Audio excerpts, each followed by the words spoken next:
橄欖山，離耶路撒冷不遠。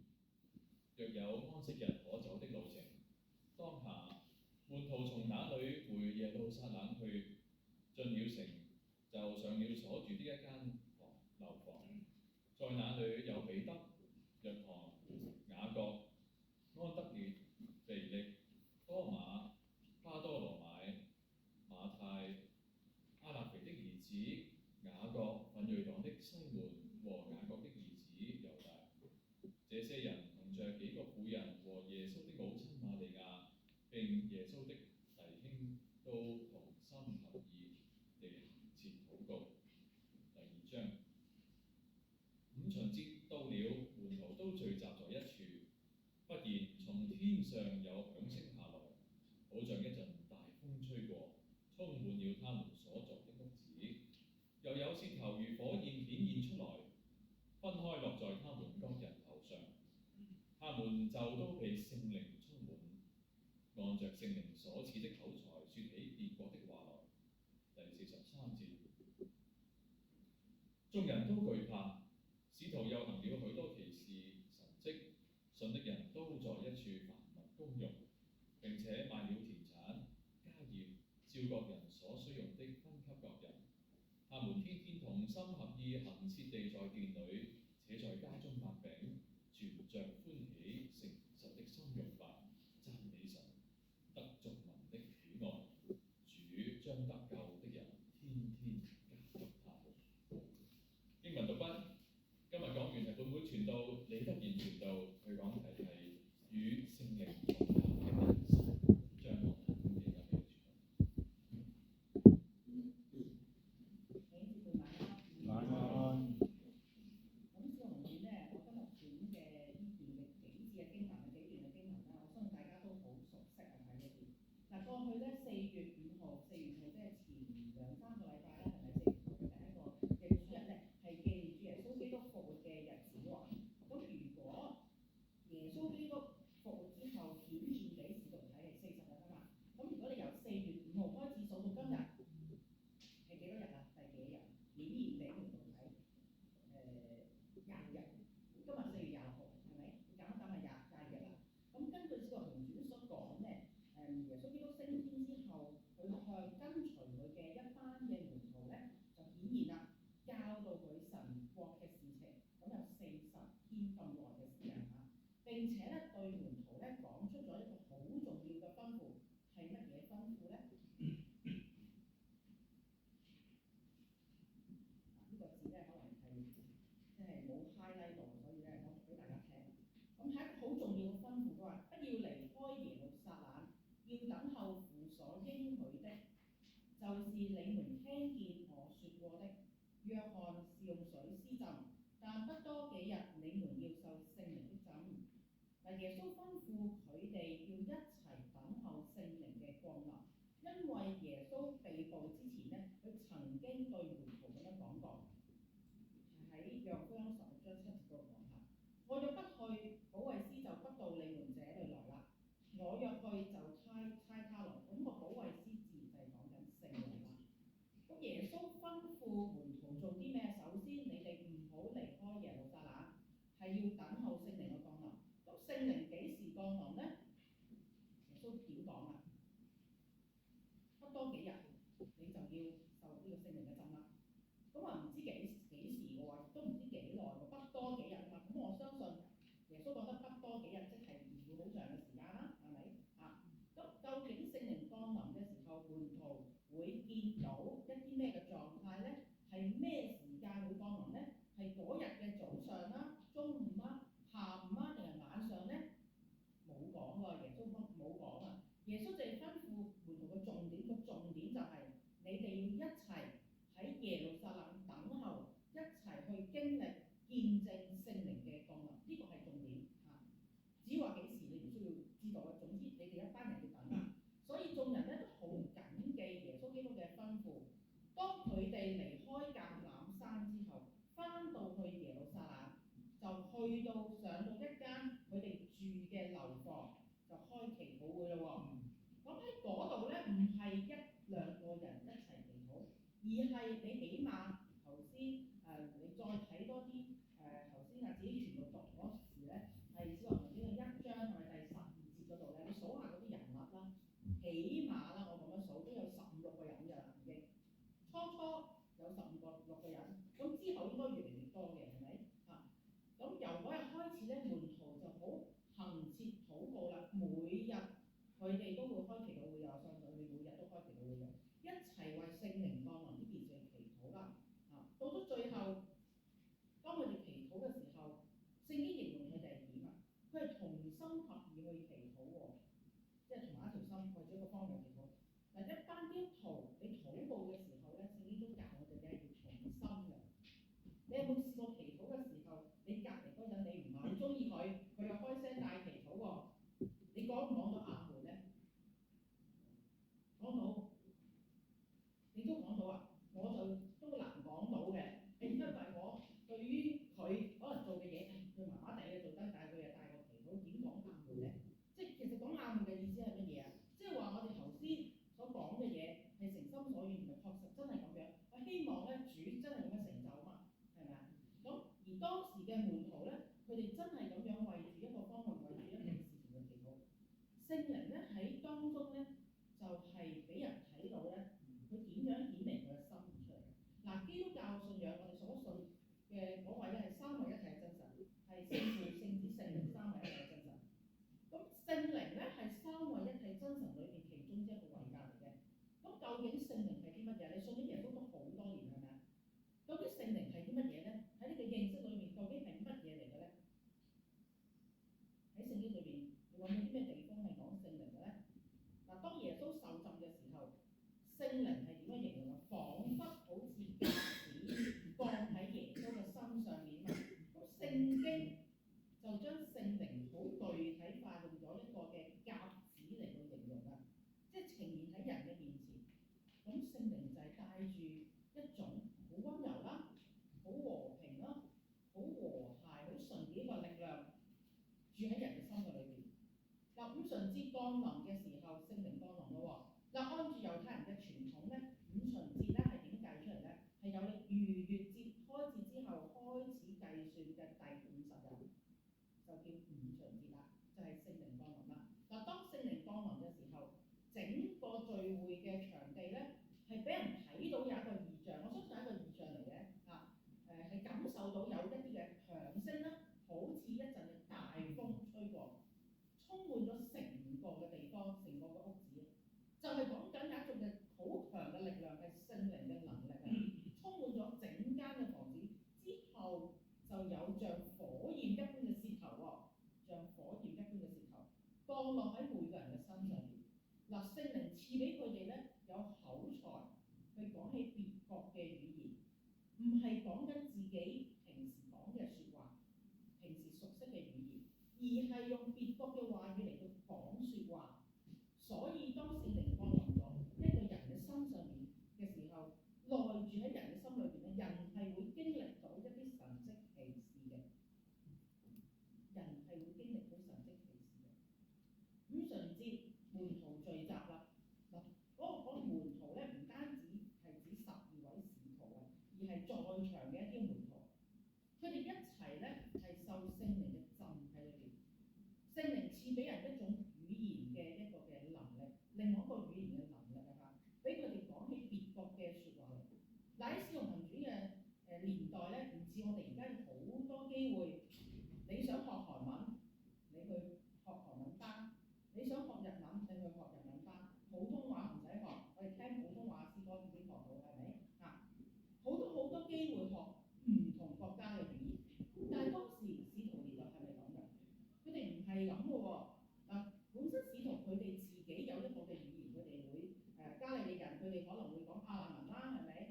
佢哋會講佢哋自己熟悉嘅語言啦。但係當時嘅使徒竟然咧，除咗佢哋熟悉嘅語言咧，佢可以講別國嘅話語喎。即係話聖靈嘅能力係賜俾佢哋有個額外嘅語言恩賜，讓佢哋可以講到人哋嘅鄉下話，彼此之間咧可以溝通到啦。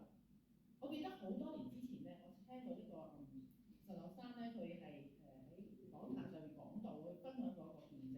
佢就話咧，佢嘅普通話唔係幾好嘅。咁當年咧，其實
降臨，神使用咗一班嘅使徒，賜俾佢哋有一種嘅語言嘅恩賜，佢哋要見證主嘅偉大啊！聽到嘅人咧就會明白㗎啦，聽到啊係我哋嘅語言，我知道係要講啲乜嘢。在場嘅會眾咧就可以清楚明白耶穌基督嘅作為啦。弟兄姊妹，喺我哋今日嘅生活裏邊，你經唔經歷到神賜下嘅神蹟奇事咧喺你身上邊？有弟兄姊妹朋友，你曾經係經歷過，你再諗一諗，係咪經歷過啦？好少嘅事情都已經係嘅，其實啊，未必係俾你一個語言嘅恩賜嚇，而係可能其他嘅神蹟奇事已經係你經歷過㗎啦。嗱，當我哋信耶穌之後咧，聖靈係會內住喺我哋裏面嘅，佢會引導我哋明白一切嘅聖經嘅真理，佢會讓我哋經歷到神蹟奇事嘅喎。聖經都係咁講嘅。嗱，喺呢個馬可福音嘅16章17節至18節度講，信嘅人必有神蹟隨住佢哋嘅，就是奉我嘅名去趕鬼、説新嘅方言，係咪啊？係有喎。當時耶穌都係咁樣講俾佢門徒知道。跟住馬可福音嘅繼續講啊，第20章第20節嗰度，門徒就出去傳福音啦，到處去傳福音，主和他們同工，用神蹟隨着證實咗傳嘅道。當時耶穌基督嘅門徒都經歷到，咁代唔代表我哋而家經歷唔到啊？梗係代表我哋而家經歷得到啦。如果唔係嗰陣時經歷到，而家經歷唔到，我哋信嗰個神咪唔一樣咯，係咪啊？嗱，當門徒咧經歷到呢個神蹟奇事嘅時候咧，對於佢嘅屬靈生命都好震撼嘅。當我哋睇《使徒行傳》咧，當啲使徒去傳福音咧，佢哋其實經歷咗好多神蹟奇事喎。你一路睇，係好多嘅。多到點咧？如果你再睇翻《使徒行傳》度咧，彼得啊，當彼得與約翰嘅哥哥雅各被監禁嘅時候咧，雅各就被殺啦。咁彼得喺監牢裏邊啦，主咧係差派咗個天使將彼得救出嚟嘅喎，跟住鬆開嗰啲鐵鏈，天使一層一層帶到佢出去地面嗰度，跟住佢就醒咗啦個人。當佢醒咗嘅時候咧，佢就話啦：我而家咧真係知道主差遣佢嘅使者救我脱離希律嘅手同埋猶太百姓一切嘅盼望，因為猶太人嗰啲嘅領袖係想去死嘅，想基督教唔可以再傳啊嘛。聖靈咧就喺彼得裏邊咧提醒佢啊，你睇下呢個係神蹟奇事嚟㗎，你有乜可能你條鐵鏈會鬆咗，然之後一個人可以帶到你上去地面咧？咁主喺佢身上顯出呢個拯救咧係一個神蹟嚟嘅。而當時嘅教會弟兄姊妹咧唔知佢係點㗎嘛，就知道佢入咗監，咁佢哋梗係好急啦，為佢哋禱告喎，為佢生命嚟祈禱喎。當彼得一敲門嘅時候，佢哋都唔知道，一敲門彼得就企喺度啦。佢咪好驚啊？點解會咁嘅咧？其實真係彼得企喺佢前面啊！突然彼得就喺門外，唔單止對彼得嚟講，對當時為佢禱告嘅弟兄姊妹嚟講咧，都係一個神蹟嚟嘅。嗱，當我哋繼續睇《使徒行傳》咧，你係發現咗好多神蹟嘅事情喺發生咗人嘅身上面。今日咧，聖靈咧都一切咧都喺一切信主人身上面工作。當我哋願意將我哋嘅生命去經歷神嘅時候咧，確實我哋真係確實咧經歷到好多神蹟嘅奇事，包括我自己。我爸爸媽媽咧係好晚年先信主嘅，佢一直都唔係信耶穌，直至佢離開呢個世界之前信耶穌，我都唔敢相信，因為媽媽病嘅時候我同佢祈禱，佢話你唔使祈禱㗎啦，我唔會信嘅。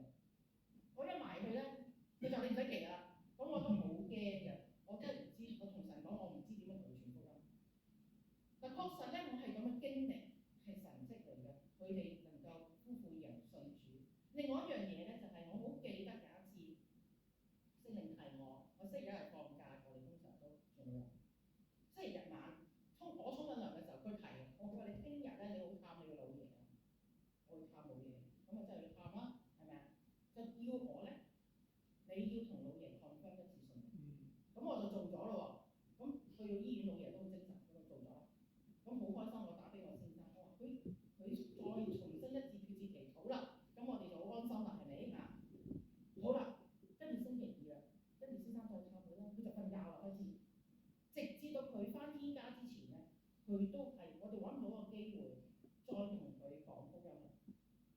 你知你明唔明啊？我分享呢個嘅，我哋叫做喺我嚟講咧，老人能夠醒翻再做一次決志祈禱咧，呢個係神嘅恩典，亦都係個神蹟嚟。我冇諗過係可以做，而神又叫我去做，如果我唔去做咧，就冇㗎喎，係咪？我又好忐忑嘅，究竟我係唔信耶穌嘅咧，定係離開咗咧？我唔知道嘅。咁所以喺我哋人生嘅裏面咧，嗱，昔日嘅使徒佢係咁樣去經歷聖靈賜俾佢哋語言嘅恩賜，讓佢哋可以講起別國嘅鄉下，講神嘅道，讓3000人嚟到信耶穌。嗱，今日我哋都會跟隨住聖靈嘅帶領，經歷到唔同嘅神蹟奇事。頭先我都問弟兄姊妹，你有冇經歷過啊？有啊，係咪啊？你要記起呢啲經歷喎。其次，與聖靈同行嘅人生咧，係經歷緊一個嘅生命嘅復興嘅。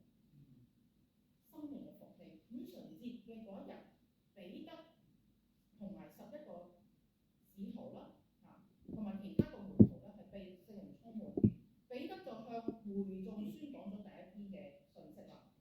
聖靈引導佢諗起舊約先知啊，喺呢個嘅約珥書嘅一段嘅先知所講嘅一句説話。佢話神説：在末後嘅日子，我要將我嘅靈澆灌凡有血氣嘅，你們嘅兒女要説預言，你們嘅少年人要見異象，老年人要做異夢。在那些日子，我要將我的靈澆灌我的僕人和使女，他們就要説預言啦。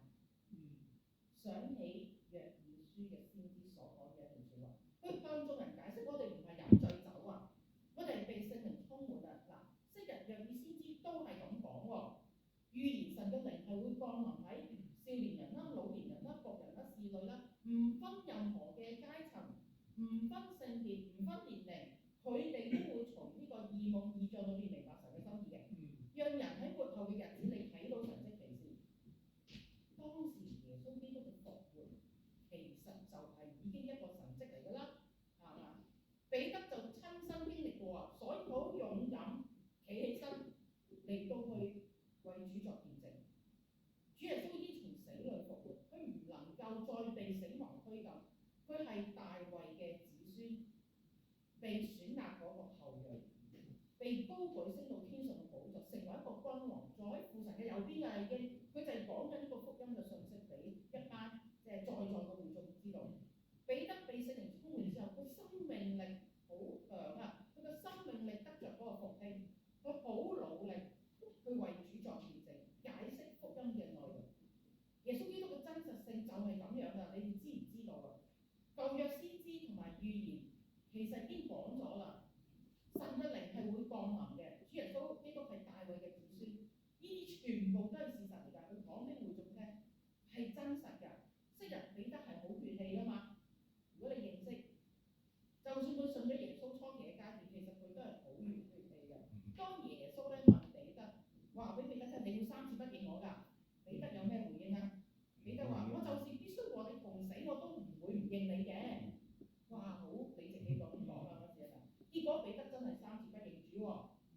但當佢認罪悔改之後，佢生命有復興。主復活之後，對於彼得嚟講咧，係好大嘅接納同埋憐憫。佢個屬靈生命開始重新出發，佢內在個屬靈生命得着嗰個復興。喺使徒行傳嗰度，佢繼續咧係記載住咧彼得咧，佢點樣啊？佢係喺猶太人嘅公會咧被審問嘅時候咧，彼得同眾使徒就答啦：信從神，不信從人，係點啊？是應當嘅。佢好大膽喎！佢講完之後可能會死喎，但係佢都唔怕啦，佢都照講。嗱，聖靈降臨嘅嗰一日咧，彼得係好努力宣講基督，唔單止彼得嘅生命得着呢個嘅復興，佢繼續好努力。其實在座其他嘅使徒都一樣。當時聚會裏邊有幾多人感動，被佢哋嘅講道感動信主啊？3000人喎，3000人啊係。當人有悔改嘅心咧，復興咗生命之後咧，嗰班人就點啊？你睇翻《使徒行傳》2章42節嗰度講，佢哋都恒心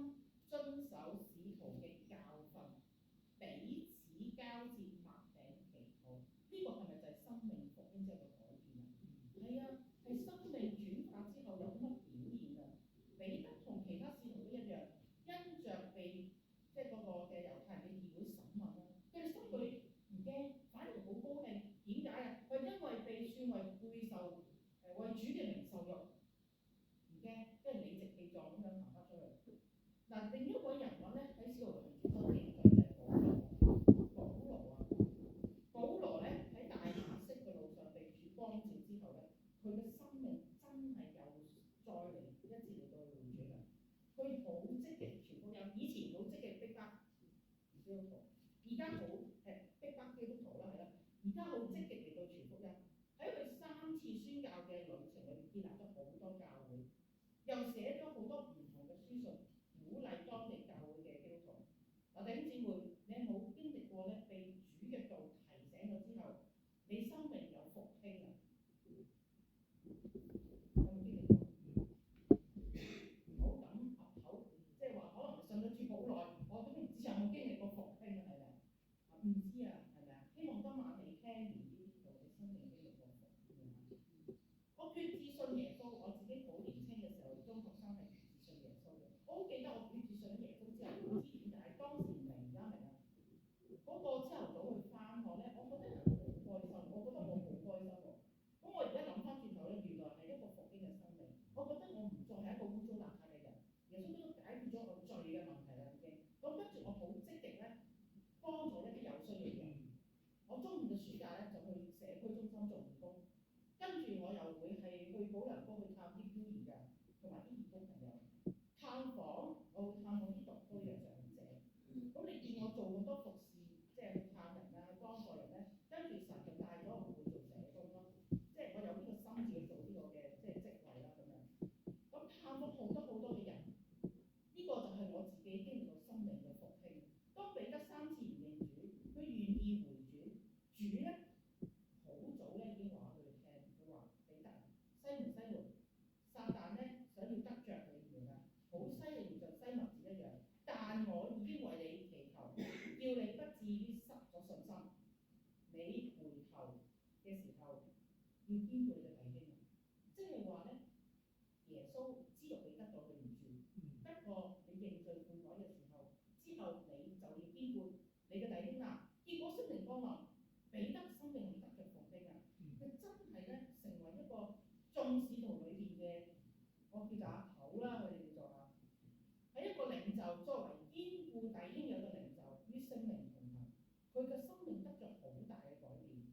弟兄姊妹，你嘅生命又如何咧？你記唔記得起喺呢一次嘅崇拜聽到，或者喺你讀經嘅生活裏邊，或者你喺唔同嘅處境嘅裏邊，你禱告，你經歷咗神嘅時候，你嘅生命係得着復興咧？有時我哋感受到點解我個生命好似亦都唔得着復興嘅咧？好似好攰，又未到好復興嘅階段咧？係因為我哋有罪。你係咪日日都為自己罪去祈禱啊？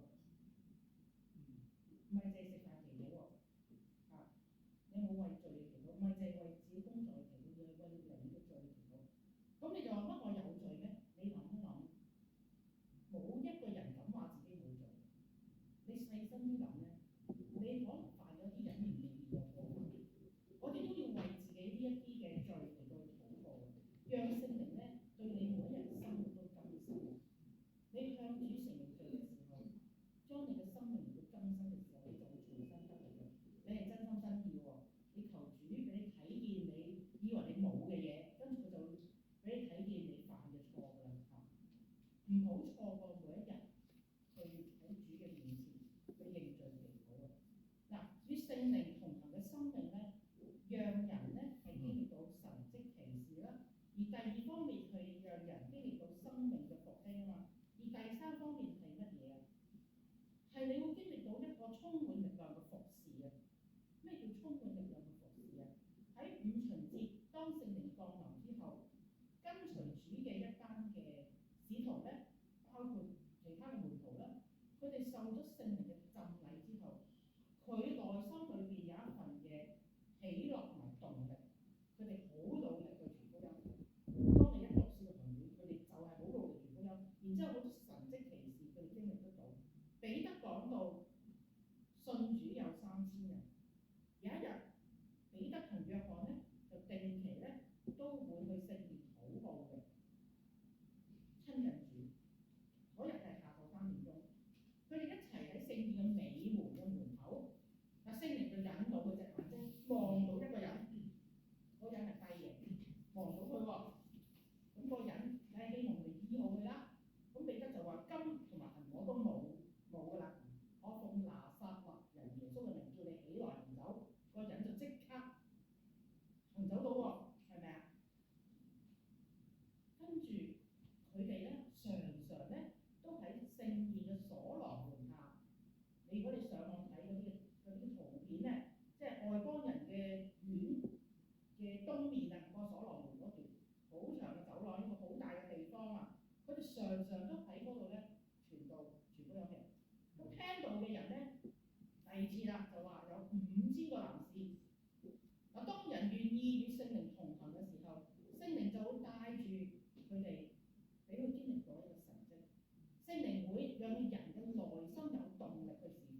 唔係因為你本身有幾多口才啊，而係聖靈咧喺人嘅內心工作。大家記住一樣嘢喎，我一個人信耶穌咧，唔係你嘅功勞嚟嘅。當然你話我有責任去媒傳福音，係神會有用你。但係一個人信耶穌係聖靈嘅工作。我爸爸媽媽我企喺度好耐，我都有媒傳福音，不過喺我要臨終之前做信主，我好清楚呢個係聖靈嘅工作咯，係咪？一個人信耶穌係聖靈嘅工作。未信主嘅人佢會受感動，聖靈就喐動佢啦。聖靈帶領住每一個屬主嘅兒女咧，你要有積極侍奉嘅心。嗱，呢一份咧係聖靈俾我哋嘅動力嚟嘅。如果人又肯願意你被神嘅使用咧，你就會見到福音嘅果效啦。侍奉嘅人，你越嚟越覺得喜樂。當你越嚟越喜樂，就越嚟越有動力。當你越嚟越有動力嘅時候咧，你就會更加積極去侍奉。係咪啊？應該係咁樣嘅喎，係咪？嚇！所以我哋要明白呢份嘅喜樂同動力咧，係聖靈賜俾我哋，充滿力量嘅服侍係聖靈賜俾我哋嘅，唔係我累積幾多嘅功德，做幾多嘅服侍。嗱，有時我哋做服侍做到好事務啊，做到好事務咧就好攰噶咯喎，好攰都唔想做㗎，係咪啊？嚇！咁千祈唔好到呢個地步啦。嗱，每一個信主嘅人咧，係有聖靈內住喺我哋裏邊。點解有時喺侍奉上面我哋冇咗嗰份嘅動力或者係力量咧？嗱，我作為一個傳道人，有時都會咁嘅喎。一冇咗咧，有時係我哋少咗祈禱喎。你見唔見到啊？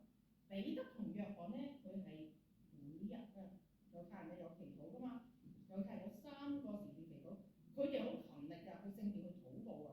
咁跟住佢哋咪就去出去嗰啲嘅所羅門個廊下邊就同人講福音㗎咯喎。咁即係話咧，當我哋要去有呢個禱告係 back up 住我哋服侍嘅，聖靈會加俾我哋有好多唔同侍奉能力。不過聖靈都希望我哋好好去祈禱咯。嗱，耶穌基督嘅服侍佢點㗎？佢都好勤力㗎喎，每時每刻都好有動力㗎。你發覺耶穌咧，好有動力去侍奉㗎。佢走遍各城各鄉，在會堂裏教訓人，宣講天國嘅福音，又醫治各種嘅病症。與聖靈同行嘅人咧，人決志信耶穌，得着生命嘅改變，人就會願意愛主、愛神、愛主。咁你就願意去傳福音。咁呢個愛主愛神唔係淨坐喺度喎，你係要行動去彰顯出嚟㗎嘛。如果你睇翻《使徒行傳》第2章嘅尾嗰幾節嘅經文啊，咁佢哋點啊？佢哋點樣彰顯佢哋個生命嘅改變啊？佢哋願意同人分享自己嘅財物啊，願意同人分享自己嘅財物啊，賣咗啲田產家業，照各人所需用嘅分俾各人，冇分彼此，一起有團契嘅生活，有愛意，天天同心合意喺聖殿裏邊嚟到去祈禱，且在家中去擘餅，存着歡喜誠實嘅心用飯，係一份好有生命力嘅一個見證嚟嘅喎，好有動力彼此去接待，彼此相愛，連一啲唔信主嘅人都愛呢個群體喎，深得眾民嘅喜愛，係一個充滿力量服侍嘅一個群體啊！尖浸嘅弟兄姊妹，你係咪一個充滿力量服侍嘅群體啊？大家都唔敢唞啊！我唔敢認啊！我驚我唔係咯，係咪？你點都要岌頭，係咪啊？你要喺神嘅面前立志，你要成為一個充滿力量服侍嘅群體，我哋啊！嗱，一個與聖靈同行嘅人生咧，會讓我哋經歷到乜嘢啊？神蹟奇事啦，會讓我哋生命得着復興啦，加上恆切嘅禱告咧，讓我哋會經歷到充滿力量嘅服侍嘅。嗱，嗰份動力服侍主、服侍人嗰份動力咧，係聖靈賜俾我哋嘅。弟兄姊妹，你有冇擁有一個與聖靈同行嘅人生啊？想唔想擁有啊？好想係咪啊？咁我哋一齊祈禱下。